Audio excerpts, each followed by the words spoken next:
Yahweh ang aking pastor, hindi ako magkukulang. Pinapahimlay niya ako sa luntiang pastulan, at tinakay niya sa tahimik na batisan. Pinapanumbalik ang aking kalakasan, at pinapatnubayan niya sa tamang daan, upang aking parangalan ang kanyang pangalan. Dumaan man ako sa madilim na libis ng kamatayan, wala akong katatakutan, pagkat ika'y aking kagabay. Ang tungtod mo at pamalo, aking gabay at sanggalang. Ipinaghahanda mo ako ng salo-salo, na nakikita pa nitong mga kalaban ko. Sa aking ulo langis ay binubuhos, sa aking saro pagpapalay lubos-lubos.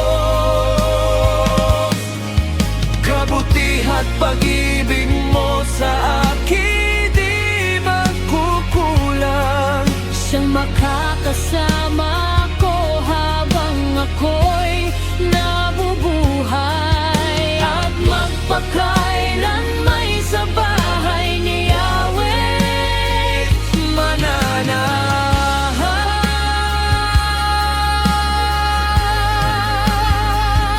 Si Yahweh ang aking pastor, hindi ako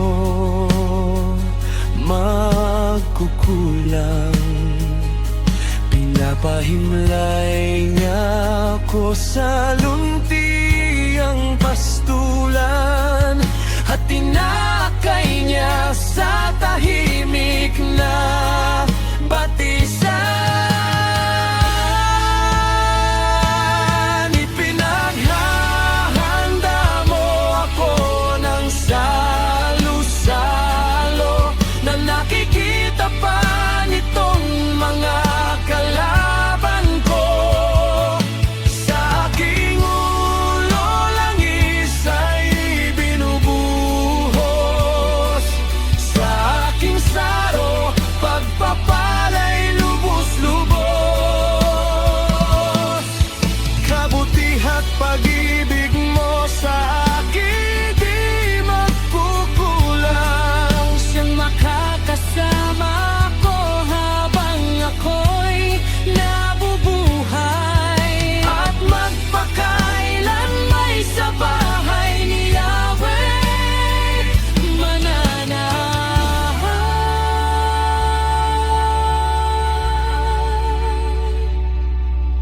At magpakailanman sa bahay ni Yahweh mananahan.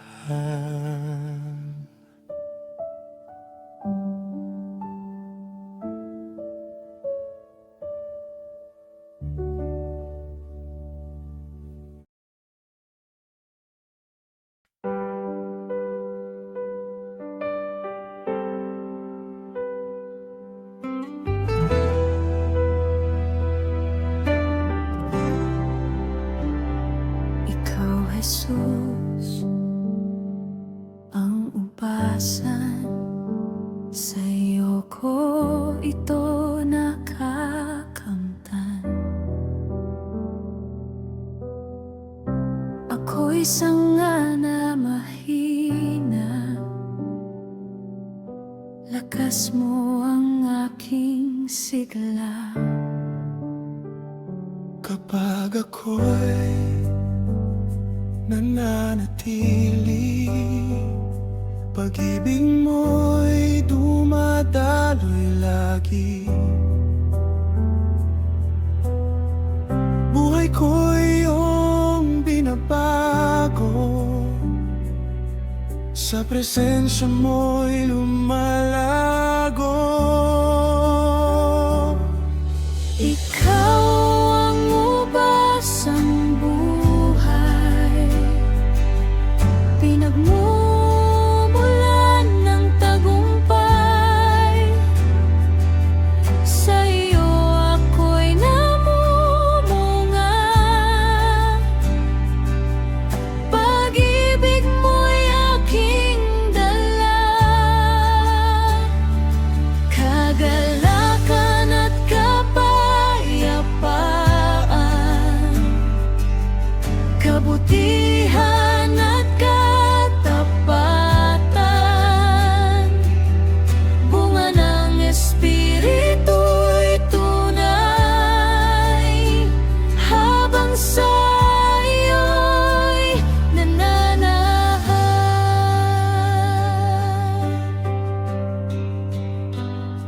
Kapag bagyo'y dumarating, ikaw pa rin ang aking piling. Sa bawat araw ng buhay, iyong biyaya'y gumagabay. Kapag ako'y nananatili, pag-ibig mo'y dumadaloy lagi. Buhay ko'y iyong binabago. Sa presensya mo'y lumalago. Ikaw ang ubas ng buhay, pinagmumulan ng tagumpay. Sa iyo ako'y namumunga. Pag-ibig mo'y aking dala. Kagalakan at kapayapaan, kabutihan at katapatan. Bunga ng Espiritu'y tunay, habang sa iyo'y nananahan. Pag-ibig, galak, kapayapaan, titiis at kabutihan, katapatan at kaamuan, pagpipigil sa kasalanan. Espiritu mo ang gumagawa upang ikaw ay maitanghal.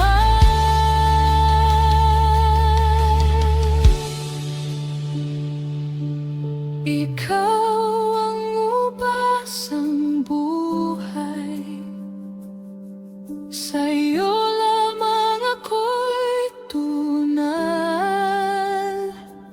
Kung wala ka'y walang bunga, ngunit sa iyo'y may pag-asa.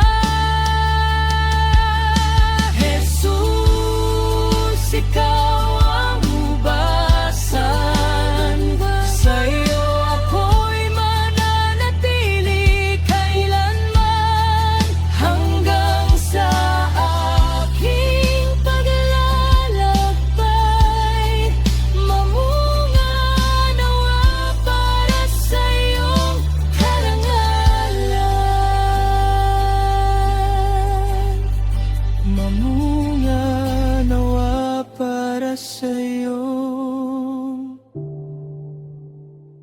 karangalan.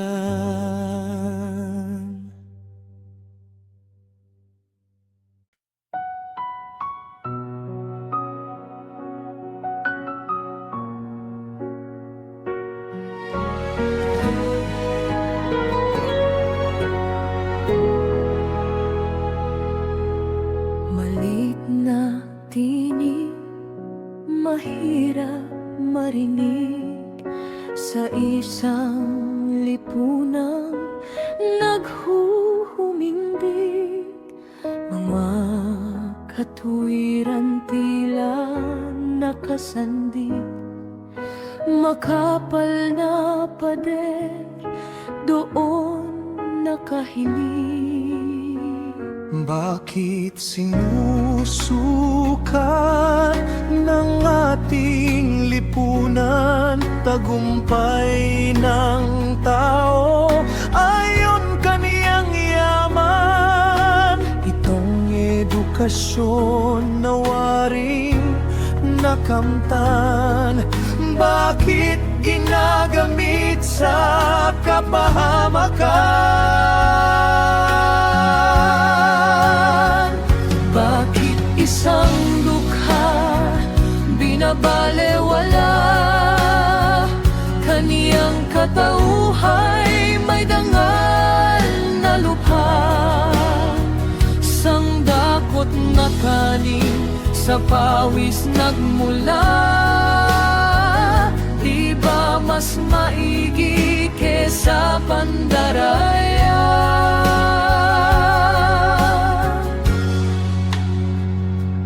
Kung ang kayamanan nakuha sa suhol at hindi sa pawis, Utak na mapurol, di ba ang damdaming ay tila masahol? Linta at hayana na nagkugumahol. Bakit isang dukha binabalewala? Kaniyang katauhay may dangal na lubha, sang dakot na kanin sa pawis nagmula. Di ba mas maigi kesa pandaraya? Kung ang mga ginto sa dugo nagmula, maraming nabuwis sa pakikidigma. Buti pa ang putik na lughang sagana ay may pakinabang sa daloy ng luha. Bakit isang dukha binabalewala?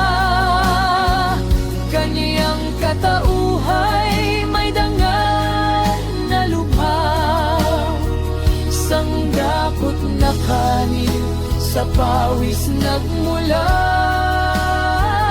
Di ba mas maigi kesa pandaraya?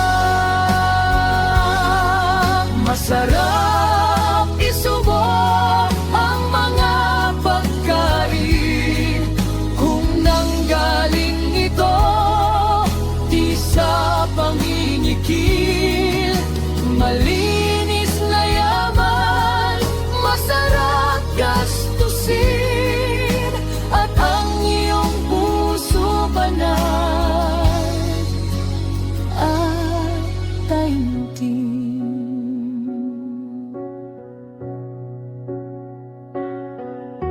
At ang iyong puso banal at taimtim.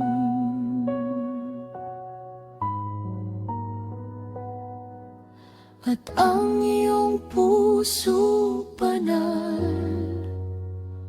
at taimtim.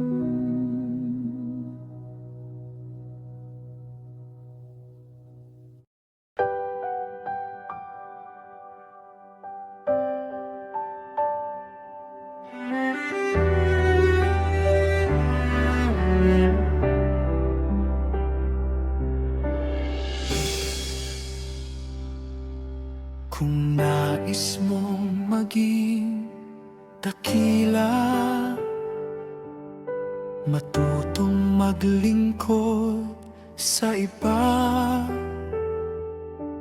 Hindi sa trono ang sukatan, kundi sa pusong may kababaan. Kung nais mong maging una, maging alipin ng kapwa, iwan ang sariling karangalan at maglingkod ng buong katapatan.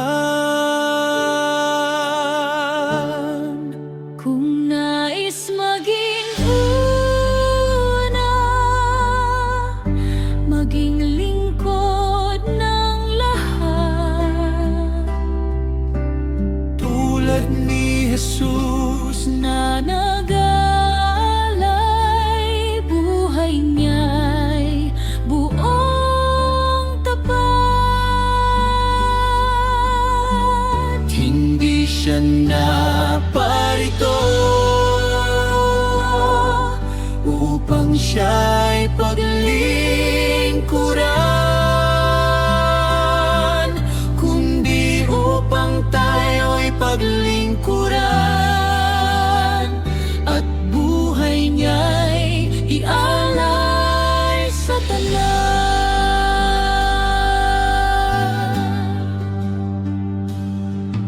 Si Kristo ang ating halimbawa,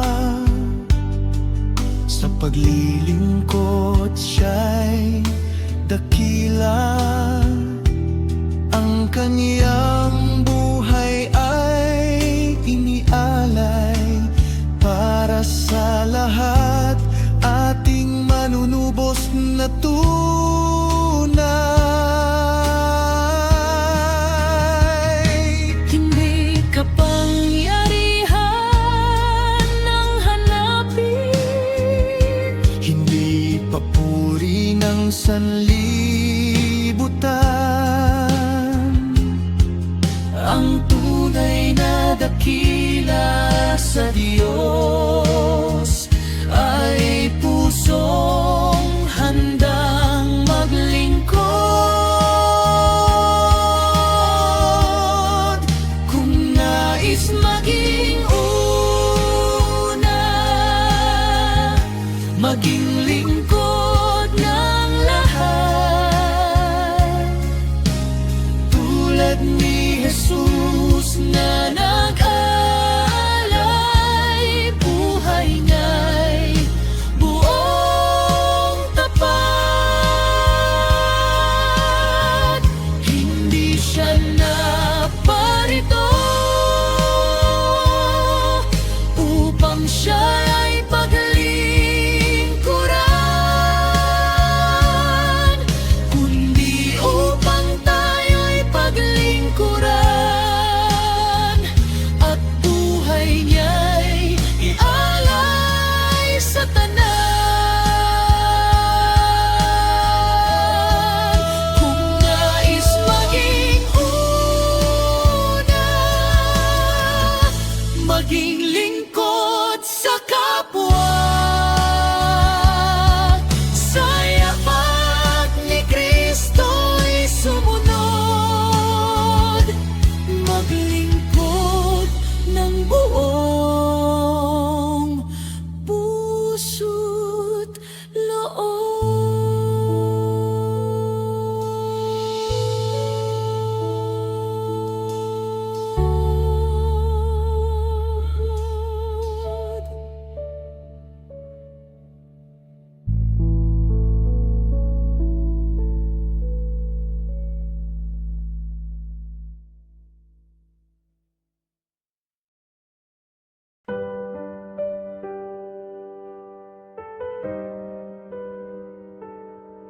Anak ko, ang aral ko ay huwag mong lilimutin.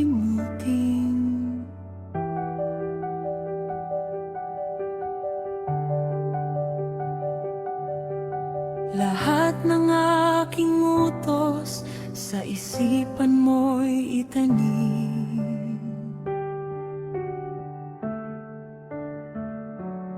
Upang araw mo'y tumagal, humaba ang iyong buhay, at maging masagana sa lahat ng kailangan.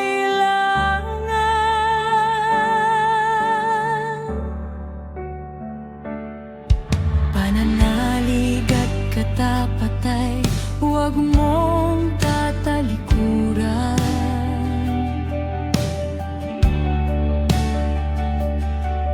Ikuwinta sa iyong leeg at itanim sa isipan.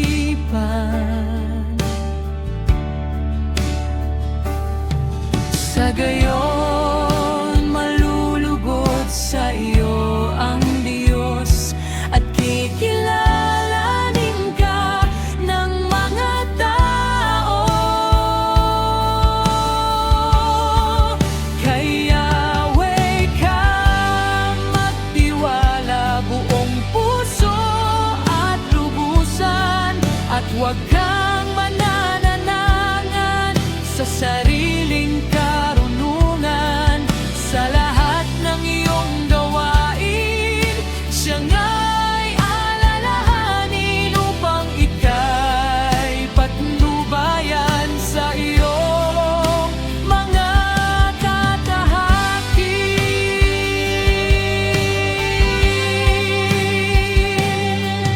Huwag mong ipag-ibang ang iyong nalalaman.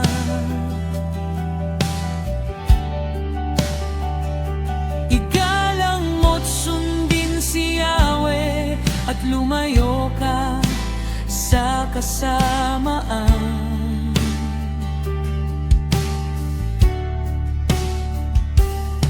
Sa gayon, ikaw ay lalakas at magiging matatag. Mawawala ang bighati, gagaling ang iyong sugat. Kay Yahweh ka magtiwala buong puso at lubusan, at huwag kang mananangangan sa sariling karunungan. Sa lahat ng iyong gawain, siya nga'y alalahanin upang ika'y patnubayan sa iyong mga tatahakin. Kay Yahweh ka magtiwala buong puso at lubusan, at huwag ka